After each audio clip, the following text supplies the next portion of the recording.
अचानक से बहुत तेज दौड़ते हुए पता नहीं कहाँ से आ गई। मुझे लगी है अच्छी खासी, और छिला भी हूँ बहुत सारी जगहों पे। ये लैंडस्केप्स देख रहे हैं आप झारखंड का, जो सन 2000 में बिहार से अलग होकर डिफरेंट स्टेट बना था। इस वक्त मैं जा रहा हूँ नेशनल हाईवे की तरफ, जहाँ से मुझे ये स्टेट को पार करके दूसरे राज्य में एंटर करना है। अब इंतज़ाम किया जाए कहीं पे बैठने का, कुछ खाने का। भीगा हुआ है यार, इस पे मैं बैठ ही नहीं सकता। इस वक्त मैं हूँ हजारीबाग में। झारखंड में एक ज़िला है हजारीबाग नाम का। पिछले दिन रांची में था, अगर आपने लास्ट ब्लॉग देखा होगा तो बहुत डिटेल में हमने समझने की झारखंड को कोशिश की थी। और इस वक्त मैं हजारीबाग से निकल रहा हूँ उत्तर प्रदेश के लिए, जिसके बस का इंतज़ार मैं यहाँ पे कर रहा हूँ। ऑनलाइन एक्चुअली टिकट मैंने बुक कर लिया, और ये बहुत बड़ा कन्फ्यूज़न है। सिर्फ एक बस चलती है यहाँ से, और लगभग 12-13 घंटे 14 घंटे लगने वाले हैं बस के भीतर। मुझे स्लीपर एक्चुअली मैंने बुक किया ऑनलाइन, फिर जो मुझे लिख के आया डिटेल्स, पिकअप पॉइंट था और साथ में नंबर दिया हुआ था। मैंने कॉल किया तो बोलते हैं नहीं वो पिकअप पॉइंट नहीं है, कोई दूसरा है। तो वहाँ से लगभग 8-10 किलोमीटर में इस पर्टिकुलर जगह पे आया। ये हाईवे के करीब कहीं पे तो मैं हूँ हजारीबाग में, और यहाँ लगभग मुझे 5 से 6 घंटे इंतज़ार करने होंगे बस का। सोलो ट्रैवलिंग क्या होती है वो एक्चुअल में समझ में आ रहा है अभी। कम से कम आज 7-8 अलग अलग ऑटोज़ लिए हैं मैंने, एक बस लिया है। बहुत ट्रैवलिंग होगी। और पिछले ब्लॉग में मैं आया था मुंबई से रांची फ़्लाइट लेके, और फ़िलहाल यहाँ से अभी मैं जा रहा हूँ उत्तर प्रदेश, और फिर यूपी से मुझे वापस बनारस जाना है। बनारस को पूरा एक्सप्लोर करना है, और मेरी फ़्लाइट है मुंबई के लिए। तो इस ब्लॉग में बने रहें, आगे बहुत कुछ आपको देखने समझने और संस्कृति रिलेटेड भी, यहाँ के कल्चर्स एंड ऑल को समझने का मौका मिलेगा। मैंने यहाँ पे खाना ऑर्डर किया है, मेरा खाना थोड़ी देर में आ जाएगा। तब तक फ़ोन को चार्जिंग में लगा लेता हूँ, वो हो जाए। खाना खा लिया मैंने, उस वक्त फ़ोन लगाया था चार्ज में, और पिछले 2 घंटे से यहीं पे बैठा हुआ हूँ। ये एक कॉफ़ी ले ली और साथ में कुकीज़। मेरे बस को आने में अराउंड 1 घंटे के आसपास और बाकी हैं। पूरी रात जर्नी होने वाली है। बाहर का लैंडस्केप मैं आपको दिखा नहीं पाता, अदरवाइज़ एक्चुअल में हम झारखंड, बिहार और यूपी, इन तीनों राज्यों के लैंडस्केप उनके गाँव से होके वो बस निकलती तो देख पाते। ये मैंने एक कॉफ़ी बनवा ली यहाँ पे। मैंने उनको बोला शक्कर एकदम कम रखना, उसके बावजूद ये आ गई बस हमारे सामने।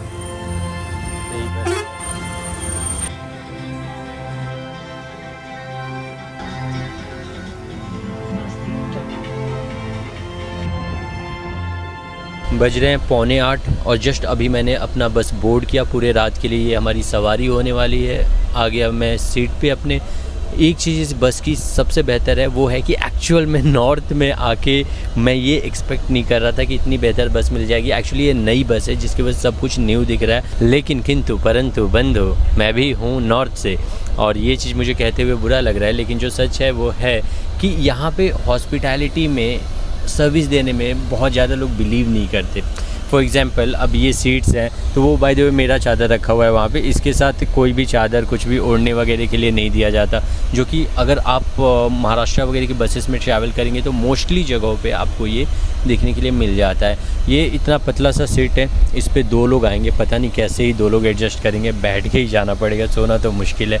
एनीवे अभी आधे घंटे बाद ये बस कहीं पर रुकेगी, वहाँ पर जिसको भी अपना डिनर करना है कर सकता है, या फिर फ्रेश होना है हो सकता है। उसके बाद पूरी रात चलती रहेगी। ये देखो ये मैं लाइट ऑन ऑफ कर सकता हूँ, और साथ ही यहाँ पे चार्जिंग कर सकता हूँ। चार्जिंग हो भी रहा है। जब मैं आया तो बहुत गंदा था, इनफैक्ट अभी क्लीन करने के बाद भी अपने आप पता नहीं कैसे ये गंदा हो गया। तो मैंने उसको जाके कहा कि बहुत गंदा है सीट, थोड़ा क्लीन करवा दो। मतलब कपड़ा तो नहीं है मेरे पास। फिर उसने थोड़ा ढूंढा, एक पुराना सा कपड़ा मुझे ही पकड़ा दिया। फिर मैं आया, पूरा सीट क्लीन वगैरह किया। ये रुकी है यहाँ पे कि खाना वाना खा लीजिए, ऐसे कंडक्टर चिल्ला रहा है। एक तो मैं आज जितने भी होटल्स पे गया हूँ कहीं पे भी मेन्यू किसी ने रखा ही नहीं है, बस मुझसे 2-3 चीज़ें ऑप्शन होता है, बस वही बता देते हैं। और ये आ गया हमारा खाना यहाँ पे। रेट्स इस ढाबे पे बॉम्बे वाले लगा रखे थे। ये स्लीपर बस के रेट्स की मैं जिक्र करूँ जो मैं लेके जा रहा हूँ, ये 1300 रुपये का मेरा टिकट था। सुबह हो गई थी। पूरी रात में बस ने झारखंड से बिहार को पार कर यूपी में प्रवेश कर लिया था।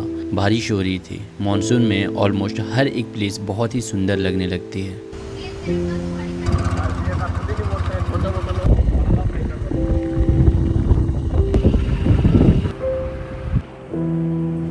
तो पिछली रात एक चीज़ अच्छी हो गई कि बस में कोई दूसरा नहीं आया बैठने के लिए, वो पूरी सीट मुझे ही मिल गई थी।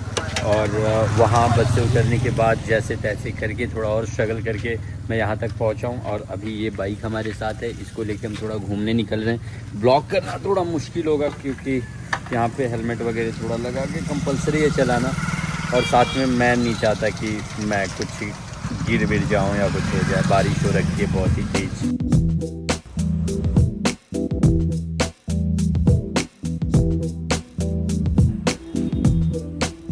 एक चीज़ तो पक्की है, जो चीज़ मैं सोच लेता हूँ अगर वो निगेटिव है तो मोस्टली हो ही जाती है मेरे साथ। अभी आ रहा था घर से निकलते वक्त मुझे लगा कि मैं बाइक लेके गिर सकता हूँ, और सच में आया और एक सड़क पे दौड़ती हुई गाय आई और उसकी वजह से मैं गिर गया और अच्छी खासी चोट आ गया।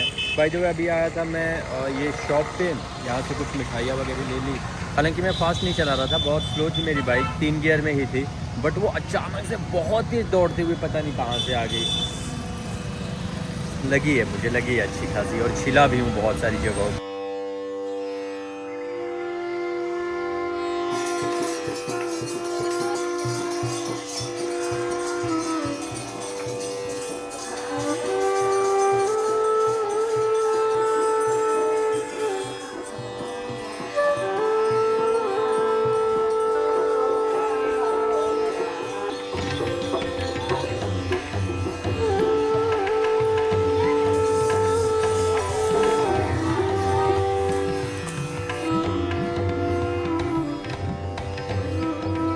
इस प्रकार का माहौल, ये शांति, अगर आपका मन शांत है और ऐसी किसी आप जगह पे हैं तो बहुत ही गजब की अनुभूति कराती है। चारों ओर खेत खलियान, बारिश का मौसम है, मानसून में तो हर एक जगह बहुत सुंदर बन जाती है हरियाली से। जैसे कि यही देखना, ये एक सुंदर सा पोखरा, आज से लगभग 20-25 साल पहले तक इसमें डेली बच्चे आके नहाते थे। आज की स्थिति देखो, आजकल के बच्चे अब नहीं नहाते ऐसे पोखरा में, तालाबों में। इनफैक्ट मैं भी बहुत ज़्यादा नहाया हूँ तालाबों में, इस प्रकार के पोखरों में। अब तो बस ऐसे ही पड़ा हुआ है ये, उस वक्त क्लीन भी हुआ करता था नहाने के हिसाब से। और देखना ये सारे खेत हैं, धान के खेत, बारिश के मौसम में धान का खेत होता है, धान बोया जाता है और धान में से चावल निकलता है, ये तो पता है ना आपको। और गेहूं का खेती होता है गर्मी के मौसम में। एक वक्त पे ऐसी सारी जगहों पे इतनी ज़्यादा रौनक हुआ करती थी, पूरे गांव के लोग इकट्ठा होंगे, यहीं पे बच्चे खेलेंगे अलग अलग प्रकार के खेल, और बड़े लोग बैठ के ताश वगैरह खेलेंगे, बातें होंगी, और पूरे गांव की खबरें मिल जाया करती थी। अब हर कोई अपने घरे द्वारे रहता है, भरवा थोड़ा अब कम लोग लौकेला निकलेला। और अब तो गाँवों में भोजपुरी बोले लागल बा लोग, बहुत सारा लोग अब गाँवों में भोजपुरी बोला था, नहीं मतलब हमारा मतलब हिंदी बोले लागल बा। एहू जग आपस में भी हिंदी में कई लोग बात कर लेवेला। हमनी के वक्त पे अगर केहू हिंदी बोली तो केहू बोलत लगी अंग्रेजी बती ज़्यादा हैं। वक्त के साथ हर एक चीज़ बदलती है, प्रायोरिटीज़ बदलती है, सोच बदलती है, और हमें उसे एक्सेप्ट भी करना पड़ता है। अगर हम नहीं एक्सेप्ट करेंगे तो वक्त से पीछे रह जाएंगे। पर हाँ, इन सब के बीच में अपनी संस्कृति को, अपने कल्चर को जितने वक्त तक रखा जा सके वो अपने पास उतने वक्त तक रखने का भरपूर प्रयास करना चाहिए। और ये बारिश सुबह से रुक नहीं रही है, लगातार हो ही जा रही है।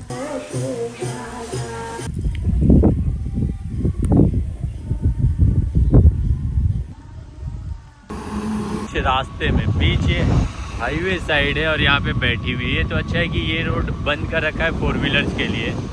मुझे यहाँ से जाना है ये राइट वाला रास्ता लेके, अब इस डिवाइडर पे चढ़ा के ही जाना पड़ेगा, आगे से यू टर्न पता नहीं कहाँ ही होगा। बीच में एक थोड़ा सा टूटा हुआ है वहाँ पे ये डिवाइडर, उसी से मैं ले लेता हूँ चुपचाप से। एक तो ये रास्ते इतने खूबसूरत हैं, क्या ही बताऊँ मैं। हर तरफ लोग धान की खेती कर रहे हैं, धान रोप रहे हैं बेसिकली, और धान रोपने के लिए बहुत ज़्यादा बारिश का होना ज़रूरी होता है।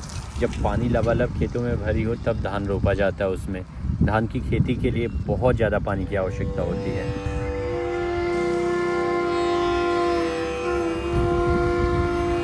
मुझे एग्जैक्टली याद तो नहीं है रास्ता, पर यहाँ से मैं ये ले रहा हूँ छोटा सा एक।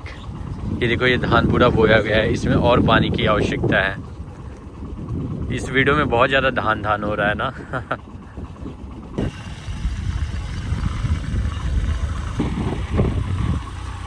कि यहाँ पे हर कोई एक दूसरे को जानता है। हालांकि वक्त के साथ अब ये ज़रूर हो गया है कि जल्दी कोई किसी के दरवाजे जाता नहीं है। अब पहले तो हर कोई कहीं पे भी एक पर्टिकुलर जगह पे जाके बैठते थे, किसी के भी घर जाने में कोई हिचकिचाहट नहीं होती थी। लेकिन अब धीरे धीरे ये चीज़ें बहुत ज़्यादा बढ़ गई हैं। अब जल्दी कोई एक दूसरे के यहाँ जाता नहीं है, बट स्टिल एक दूसरे के सुख दुख में तो ज़रूर काम आते हैं। पॉलिटिक्स थोड़ा चलता है जहाँ पे हर कोई एक दूसरे को जानता है, तो बैक बेचिंग भी होगी। अब करने के लिए कुछ तो चाहिए ज़िंदगी में।